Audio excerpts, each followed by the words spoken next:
তো হ্যালো বন্ধুগণ, সবাই কেমন আছেন? আশা করি সবাই ভালো আছেন। ঠিক এই প্রসেসে আপনারা পাঙ্গাস মাছ রান্না করে খাইয়ে দেখেন, খুবই টেস্ট হয় খাইতে। আর রান্নাটাও একদম ইজি, খুবই শর্টকাট রান্নাটা। তোকে আমি দেখাবো কীভাবে রান্নাটা করতেছি। এটার মধ্যে সবজিও লাগবে না, খালি মশলা দিয়ে আমি গ্রেভি তৈরি করে এটা বানাবো। ঠিক কী কী দিতেছি আপনারা সঙ্গে থাকেন। প্রথমে আমাকে করতে লাগবো কি, মাছটা ধুইয়া রেখে দিছি আমি আগেই। এখন আমি কড়াই বসাই দিছি, মাছটা ভাজে নেব। মাছ বন্ধুরা আমি কিন্তু হাফ কেজির মতো আনছি পাঙ্গাস মাছ।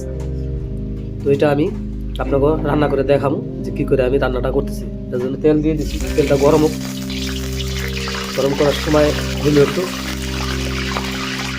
গরম করে নিয়ে মাছগুলো দিয়ে দেবো এর মধ্যে। সম্পূর্ণ মাছগুলা আমি ভাজে নিতেছি, একটু মোটা মোটা করে নিচ্ছি পিসগুলো। মোটা করতে হবো পিসগুলা, কিন্তু সাইজে ছোটো করতে লাগবে। পিস মোটা, সাইজে ছোটো, একটা মাংসের মতো করে রান্না করো। ঠিক কী কী দিয়ে রান্নাটা করবে না সম্পূর্ণটাই দেখাবো। সম্পূর্ণ ভিডিওটা দেখার অনুরোধ রইল। ভিডিওটা স্কিপ না করে সম্পূর্ণ ভিডিওটা আশা করি দেখতেন আপনারা। যাই হোক, মাছ কিন্তু আমার সুন্দর ভাজা হইতেছে। এটা আমি একটু লাল লাল করে ভাজে নেব। লবণ আর হলুদ দিয়ে মাইখা দিয়ে ভাজিয়ে দিতেছি। তো সময় নিয়ে ভাজে নেবো এটাতে। দেখতে পাচ্ছি সুন্দর কিন্তু ভাজা কিন্তু আমার মোটামুটি হয়ে গেছে। এখন আমি মাছগুলো সব নামাই নেব। মাছগুলো নামাই নিয়ে যে তেলটুক আছে, ওই তেলের মধ্যেই আমি গ্রেভিটা তৈরি করুন। তো সঙ্গে থাকেন আপনারা, দেখেন। এরপরে আমি দিয়ে দিতেছি কিছুটা জিরা। দিয়ে জিরাটা একটু ভাজিয়ে নেব। জিরাটা যতক্ষণে ভাজা না হয় ততক্ষণে পেঁয়াজটা কিন্তু দিব না। তো দেখতে পাচ্ছেন ভাজা আমার হয়ে গেছে। আমি এর মধ্যে দিয়ে দিচ্ছি বেশি করে পেঁয়াজ দিয়ে একটা রসুন আমি থেতো করে দিচ্ছি। রসুন একটু বাইটে দিয়ে আমি একটু থেতো করে দিয়ে দিচ্ছি। এটা আমি একদম সুন্দর করে ভাজে নেব। যতক্ষণ না ভাজা হতেছে ততক্ষণ কিন্তু আমি কোনো মশলা আমি দিব না এর মধ্যে। কারণ আমি দিয়ে দিচ্ছি লবণ, যাতে পেঁয়াজটা আরও সুন্দর হয়ে সিদ্ধটা হয়ে যায়। লবণ দিয়ে নাড়াচাড়া করে দিতেছি। অবশ্যই বন্ধুরা ট্রাই করে খেয়ে দেখবেন, আশা করি ভালো লাগবো আপনার কাছে।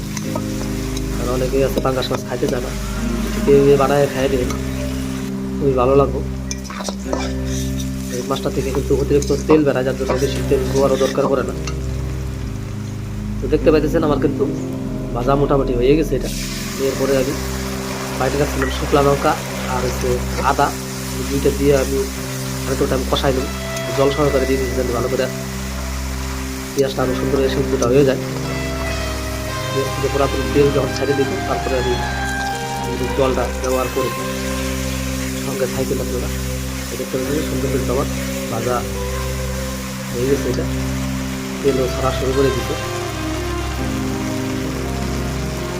এরপরে আমি দিয়ে দেবো কিছুটার মধ্যে হলুদটা পরে দিলাম এই কারণে, আগে দিলে পরে পেঁয়াজটা বলতে চায় না।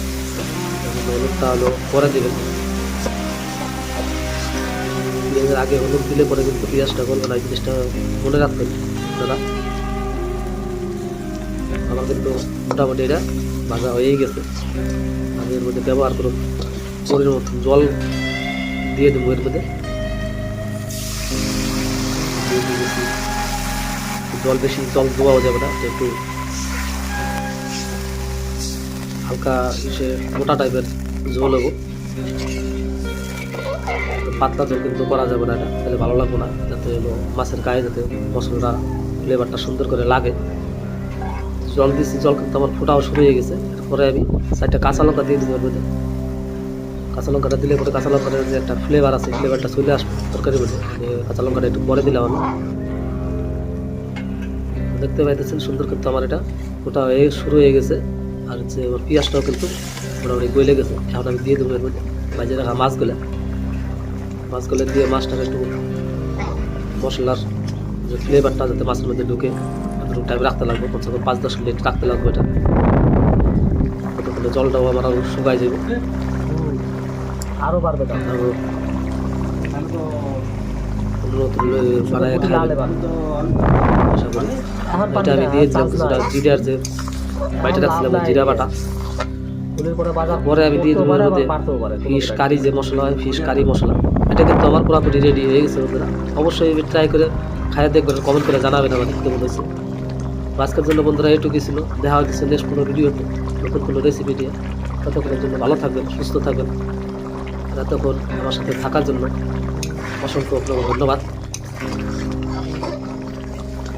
তো আজকের জন্য এইটুকুই, টাটা, বাই।